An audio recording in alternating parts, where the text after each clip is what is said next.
The original World of Warcraft was released on November 23, 2004. Like Warcraft 3, the game had standard and collector's editions. The 2004 Collector's Edition still is extremely valuable. It included a lot of perks inside.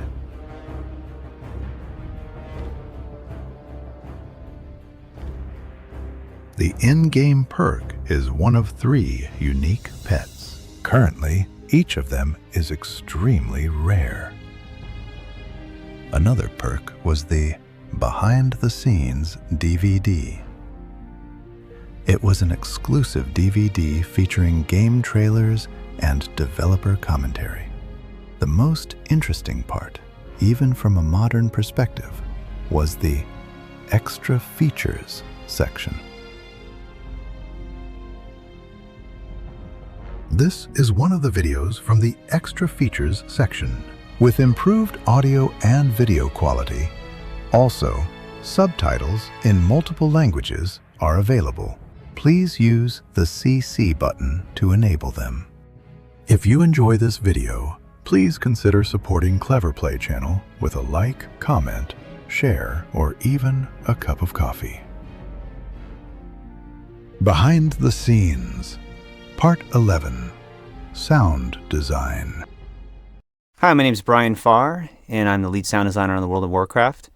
Sound design is very crucial in all games. The main thing that we always try to accomplish is an epic sound, but not too epic and not too light. And it's very hard to explain. There's a very fine line between a cinematic and a video game. We're dealing with repetition and things being played over and over, so we have to create sounds that all together in one blend as an epic sound. So in the world, we've added close to 80 different ambience loops. By having a large variety of ambience, we've been able to give each zone its own realistic feel. Creating the ambience for Lordaeron, we wanted to bring back the fall of King Tyrannus during the Act 3 cinematic from Warcraft 3. The goal was to achieve a haunting experience from where the return of Arthas led to the doom of the kingdom. So as you enter the gates through Lordaeron, you could first see this giant bell laying on the ground, so we wanted to bring in the sound of these corrupt bells ringing in the distance, very ghostly sounding. And coming through the halls, we have the crowd in here where you can hear them chanting in the distance and slowly turning into like zombies. And we wanted to scare the listener as much as possible to give that haunting feel of when he returned home. Entering the gates, you come through the doors into the chamber. You can stand in here for a while and you'll start to hear actual pieces from the cinematics in the original Warcraft 3 series. You can hear everything up to when Arthas slain his own father, and these ghosts are moving around. So with ambience, we were able to bring this back, and that's one of the many things we were able to do. Within this world, we have close to 80 different ambience loops, and that's a lot of ambience if you really think about it. We tried our best to bring ambience into every zone that looked different. And each thing, of course, is broken down between a night and day ambience. Dungeons as well, any of the major dungeons with portals into different areas. We tried our best to give them their own vibe and their own eerie feel. Or if you're an L1 forest, we tried to bring birds into it and make it seem happy and enchanted. And if you go into a dark area, we wanted to bring as many dark things into that as we possibly can get, from owls or pitching things way down low to make them sound scary. Since this game is so massive and so many things go on at one time, we have to make sure that each creature has its own set of really cool sounds. So creating monsters is a very big challenge. We try to strive for anything that we can get from the designers. First off, where do they come from? What is their purpose in the world? What do they eat? What do they breathe? Where do they sleep? Where would they be? What can we do to make this creature come to life? So we start a layering process. Usually we have an actor come in, or one of us from the sound team, and we start grunting into the microphone and creating these creatures, such as like a bog beast. We took elements of mud. We took scrunching of a sponge to create a wet sound underneath it, and then under that like a moaning, groaning sound. And then we layer these things together to create all the monsters that you see in WoW. And we have close to over 100 different sound sets for these monsters. Each monster has 9 to 12 different sounds. So if you add that up, that's a lot of different sounds to it. We do our best to try to keep things from being repetitive. So it's a challenge to us to create these monsters to keep them from sounding the same, since players are going to sit there and fight these creatures over and over.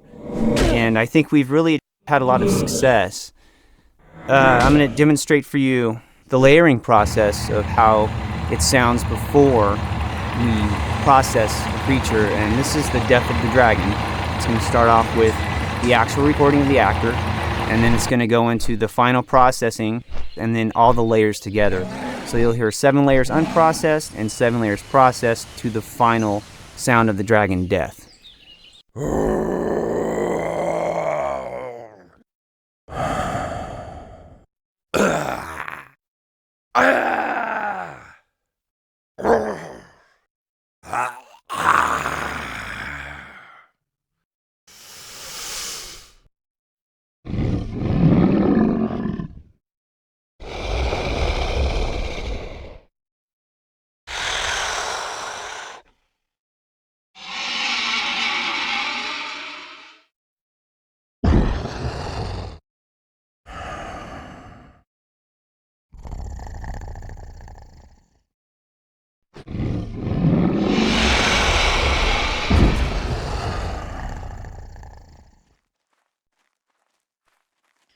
In combat, it's broken down into weapons, spells, and unarmed attacks.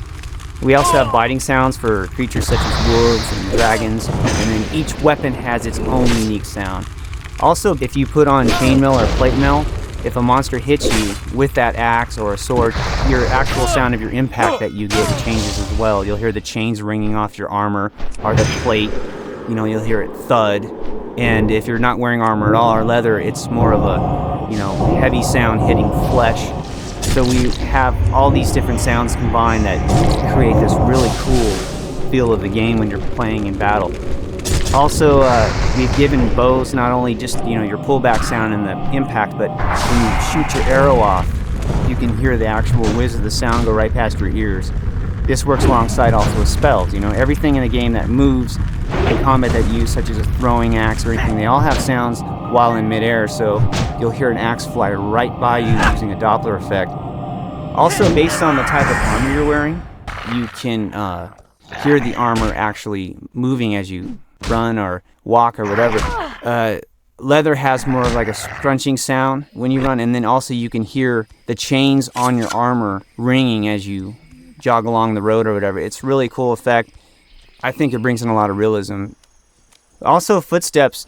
We've gone so far with footsteps. I mean, if you're a small character in the game or a small creature, you'll hear their footsteps being lighter on grass or dirt or stone or snow. And if you're a medium to large character, such as a night elf or a tauren, you'll hear a different, weight of footsteps on the ground as well. And then this goes all the way up to like a Kodo beast or a dragon. They all have their own footsteps.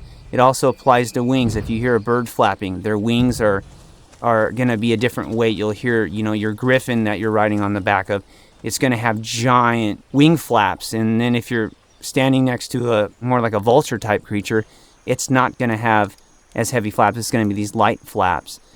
Things such as crabs, little crabs that walk on the sand, you'll hear different footsteps. Anything that is different in the game with different textures, we've tried to give it completely different footsteps as well. Also, if your character dies, you fall over, you hit the ground, it's going to make the sound of the grass. It's going to make the sound of the dirt, whatever you fall on. And that's also based on the weight of the creature, such as small, medium, or a dragon falling. And this is created, once again, another realistic feel during combat. Doodads in the game, doodads is what we call basically game objects, such as a fire or a door that opens or a lever that you pull in the game. We've added sounds to all of these, and there's thousands of things with sounds active currently in the game. And we've tried to, anything that moves in the game, to give it some sort of sound. So when you run by it or near it, or you pull this lever, or you use this book and this scroll, anything in the game we've added sound to. And nowadays in games, you can do so much more, and we're trying to push this game over the top to being one of the best sounding games out there. If you enjoy this video, please consider supporting Clever Play channel by liking, commenting, sharing, or even buying us a cup of coffee.